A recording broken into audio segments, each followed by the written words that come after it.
So we just finished a one-day seminar here in Amsterdam. The morning was quite technical. I used some of the features of the Scoro Power Pack, which was feature number one was the possibility to control very precisely the color, or as well to change the color, to modify the color completely.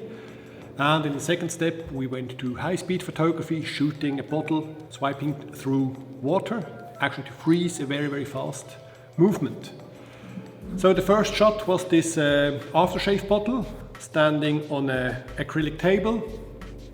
The light was coming from underneath, just a pico light through the table, illuminating with the help of a mirror behind the bottle to illuminate it evenly. A strip light from the top for the cap, and then a light stick behind the table just for the background. This was the first shot I got, and we had the impression that the color that is coming through the acrylic table does not match perfectly with the color of the bottle itself. So I modified a little bit the color of the background by just programming the power pack. This is the Scoro, which is actually connected with the light stick behind the table. If you go into the menu, you scroll down to the function color temperature, press select, and then you have the choice from -400 up to +800 Kelvin. What you see here, that's just a minimum shift towards blue, so it's a +200 Kelvin shift. For example, if we go to an extreme shot, what you see here now, the background is completely blue, that's the maximum shift, that's a +800 Kelvin shift. On the other side, if it would be too cold already from the beginning on, I could go warmer as well, and there I have the possibility to program a -400 Kelvin shift. So in the end I have the possibility to adjust the color from -400 to +800 Kelvin, so a 1200 Kelvin shift I have. In the second step, when we liked the color, I think this was the final result, yes, that matched perfectly in the shot. I went a step further and I delayed the Scoro, only the one on the background. To do this, again, nothing else than go to the menu, scroll down to delay, then press delay, and I choose a delay of half a second. Half a second delayed, select. Okay, now when I press it, it just takes half a second until it's actually exposing. And now this half a second gives me time to play with the camera or with the object or with filters. So for example, in the first shot, before shooting the background, I was holding a strong soft filter in front of the camera. That's why I get this foggy, blurry effect all around without losing sharpness on the bottle itself. Because when I shoot the bottle with no delays on the first power pack, the bottle is completely sharp, no soft filters, perfectly focused, and then only before I shoot the background, actually the soft filter in front of the camera, and then shooting the background. So in the end it's like a double exposure. Later on I went to high-speed photography. This was the light setup. So it's a bottle. This time it's a clear bottle, the Armani bottle. This was a frosted bottle. Here we have a clear bottle. The background is just an acrylic plate with gradations on it, center weighted gradation with a normal reflector and a P70 with honeycomb grids for a hotspot, and then I just extended these gradations to both sides with a softbox behind the normal reflector, just to make the gradation a little bit lower in contrast. From the right side comes a box light, just creating here a little bit of a highlight on the glass itself, on the tap as well. And then I took care on the exposure time.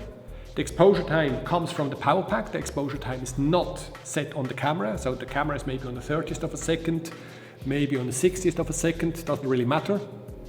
But the flash duration is the exposure time. So if I work with a very high power setting on my Scoro power pack, the depth of field is like 1 meter, more than I need. But the flash duration becomes too long. So even if everything is sharp, I would show movement. I would see movement in the shot because the flash duration is too long. If I go to the minimum power setting, the flash duration would be a 10,000th of a second, unbelievable short, but the depth of field is maybe only a couple of centimeters. So again, the shot would appear unsharp. So I balanced the two unsharpnesses against each other. I ended up with f22 and a 6,000th of a second. And this 6,000th of a second was short enough to have absolutely frozen, sharp picture. So f-stop 22 was wide enough to have it sharp, 6,000th of a second was short enough to freeze it. So, and then in the end I just had to try a couple of throws of the bottle into the water, and it was actually quite easy, straightforward to get very fast a very nice result. All the lights that are connected to do this shot are coming from the same power pack. This means when I change the flash duration, all the lights shift a little bit in the same direction color-wise. So if I just click it again somewhere on the neutral background, the entire shot again is completely neutral, and I don't have color temperature shifts from one light to another, because one pack shifts all together, all the lights together. In the afternoon we did a flash painting, not light painting but flash painting. So the model was lying on dark underground, and then programming a sequence on the Scoro with a half a second interval. I was bump, bump, bump, bump, bump, just exposing different parts of the body to get a very nice body shot in the end. Even if the model is moving, let's say just breathing, moving a little bit on the ground, was no problem, because the lights were very, very limited.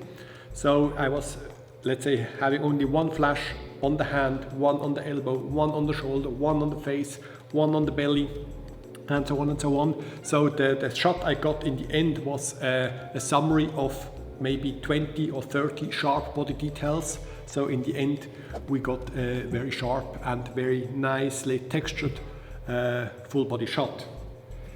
I show quickly how this is programmed in the power pack. So first I take a reset. If you go to the menu, you program a sequence, select this, and maybe we try this with 20 shots.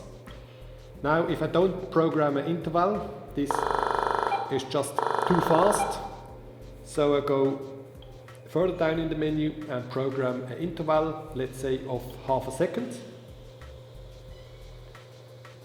So when I have an exposure time of 8 seconds, I can program 16 flashes, and these 16 flashes are later on visible on the picture. And now I have a more relaxed rhythm to run around the model with my light, which was a pico light at this situation, with a very narrow aperture mask and very narrow honeycomb grids.